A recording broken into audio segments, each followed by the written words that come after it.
बिस्मिल्लाहिर्रहमानिर्रहीम। अस्सलामुअलैकुम वरहमतुल्लाहि वबरकातुहू। आज फिर मैं आपके सामने सल्तनत उस्मानिया के सिलसिले की वीडियो के साथ हाजिर हुआ हूँ। जैसे कि आपको इल्म है कि हमारा ये सिलसिला बहुत कामयाबी से चल रहा है। इस सिलसिले के अंदर हम अब तक तुर्कों की मुख्तसर तारीख, अर्तुगरुल गाज़ी, सुल्तान उस्मान खान और सुल्तान औरहान के बारे में मालूमात जान चुके हैं। ये तमाम वीडियोस आपको इसी चैनल पर प्लेलिस्ट सल्तनत उस्मानिया में दस्तयाब हैं। आज हम उनके अगले सुल्तान मुराद अव्वल शहीद के बारे में तस्करा करने जा रहे हैं। तो उनका तस्करा करने से पहले आपके साथ आज मैं थोड़ा सा ये शुरू के अवाइल के जो सुल्तान थे सल्तनत उस्मानिया के, उनके बारे में एक अंग्रेज़ मौरख का तज़िया पेश करने जा रहा हूँ। बुक है द ऑटोमन एम्पायर और इसको राइट किया है प्रोफेसर नीथ डब्ल्यू हॉल ने। वो अपनी इस बुक में लिखते हैं, under the early Ottoman sultans Christian institutions were not destroyed. Christian were still treated as second class citizens. They were protected under the Quran. Eventually almost all of Orthodox population of Southeastern Europe and Asia Minor would come under Ottoman rule. Many Orthodox Christians concluded that they were better off under the tolerant and ordered rule of Ottoman Empire sultans than they would have been under the chaotic rule of the late Byzantine emperors, or worse yet the Catholic king of Western Europe। यानी कि इसमें हमें वो professor नीथ W hall ये बताना चाह रहे हैं कि शुरू के सुल्तानों के यहाँ ईसाइयों को बाकायदा सेकंड क्लास सिटीज़न के तौर पर जाना जाता था और उनको कुरान की तरफ से बाकायदा प्रोटेक्शन हासिल थी। वो अपने मज़हब के मुताबिक, अपने अकीदे के मुताबिक अपनी इबादत और अपने सिस्टम को चला सकते थे। और उसके अलावा यहाँ पर एक बहुत अहम बात ये बताई गई है कि ईसाइयों का जो फ़िरका था ऑर्थोडॉक्स, वो लोग सोचते थे कि बजाय वो कैथोलिक या फिर बैजेंटाइन एम्पायर्स के बेहतर है कि वो ऑटोमन रूल के अंदर रहें, क्योंकि वहाँ पर उनको अमन हासिल था। ये थे एक अंग्रेज़ मौरख के अल्फाज जो उन्होंने सल्तनत उस्मानिया के शुरू के सुल्तानों के बारे में बयान किए थे। बहरहाल अब चलते हैं हम अपने उन्वान की तरफ। तो आज हम सल्तनत उस्मानिया के तीसरे सुल्तान मुराद अव्वल की बात करने जा रहे हैं।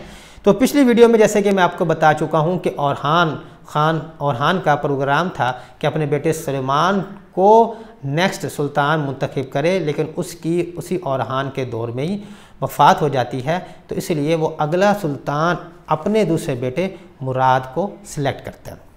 अब अगर बात की जाए सुल्तान मुराद अव्वल की, तो उनका नसब कुछ इस तरह बयान किया जा सकता है कि सुल्तान मुराद बिन औरहान बिन उस्मान गाज़ी बिन अर्तुगरुल गाज़ी। तारीख़ पैदाइश 29 जून 1326 ईस्वी बताई जाती है, जो कि हिजरी में 702 हिजरी बनती है। और वालिद का नाम औरहान और वालदा का नाम नीलोफर खातून। बीवियों का नाम गुलचिचक खातून और कीरा तमारा बताया जाता है। औलाद में ज़्यादा तस्करा बेआज़त यल्दरम और नफीसा खातून का मिलता है। उसके अलावा एक बेटे साद जी का भी तस्करा मिलता है।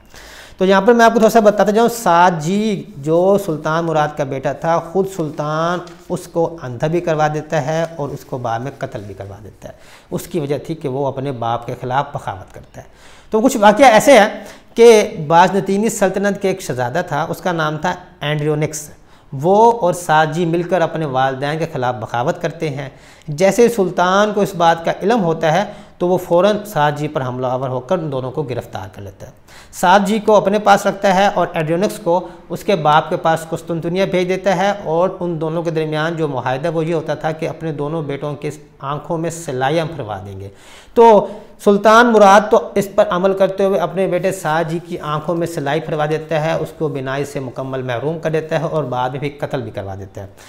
लेकिन उसके बारे में कहा जाता है कि जो दूसरा शहजादा था कुस्तुनतुनिया का एंड्रियोनिक्स, उसके बारे में कहा जाता है कि उसको उस वक्त के जो उसका बाप था उसने आंखों में सिलाई फरवाता है, लेकिन उसकी फिर भी कुछ न कुछ बिनाई रह जाती है।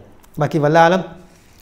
सुल्तान मुराद अव्वल का ज़माना जो बनता है वो बनता है 761 हिजरी से लेकर 791 हिजरी, और अगर बात करें ईस्वी में तो बनता है 1360 ईस्वी से लेकर 1399 ईस्वी तक। और इस अरसे में वो अपने वालिद मोहतरम से 5 गुना ज़्यादा यूरोप का इलाका फ़तह करता है। और ये फतूहात के बारे में तज़किरा इंशाल्लाह आपको सुल्तान मुराद की वीडियो नंबर 2 में मिलेगा। गिब्नस मुराद अव्वल के बारे में लिखता है कि मुराद उस्मानी ख़ानदान का सबसे ज़्यादा मुमताज़, कामयाब, माहिर सियासत और महारत था। इसी तरह मोहम्मद अल-सलाबी अपनी किताब में लिखते हैं कि मुराद बहादुर, मुजाहिद, करीम, दीनदार, फरमारवा था। नस्मो ज़ब्त का बड़ा पाबंद, अदल गस्तर, गरीब परवर, रियाया के साथ इंसाफ रखने वाला, सिपाह का ख्याल रखने वाला, ग़ज़वात का शगफ रखने वाला, मसाजिद, मदारस और पनाहगाहों के क़याम का शौकीन था। सुल्तान मुराद शहीद के ज़माने में कुछ अरसा है, यानी कि हमारे पास 778 ईस्वी से लेकर हिजरी से लेकर 783 हिजरी तक, जहाँ पर अमन का ज़माना कहा जाता है, यानी कि 1376 ईस्वी से लेकर 1381 तक सुल्तान मुराद किसी किस्म की कोई जंग में हिस्सा नहीं लेता। तो उस दौरान सुल्तान ने फ़ौजी निज़ाम में इस्लाहत करता है, जागीरी निज़ाम को मुकम्मल करता है, मस्जिदों और मजहबी इदारों के लिए ज़मीनें वक्फ करता है, ईसाई रियाया की एक ख़ास फ़ौज तरतीब देता है, और मुराद के ही अहद में सिपाहियों के इल्म के लिए, सिपाहियों के अलम के लिए सुर्ख रंग का झंडा बनाया जाता है, जो बाद में उस्मानी फ़ौज का निशान बन जाता है।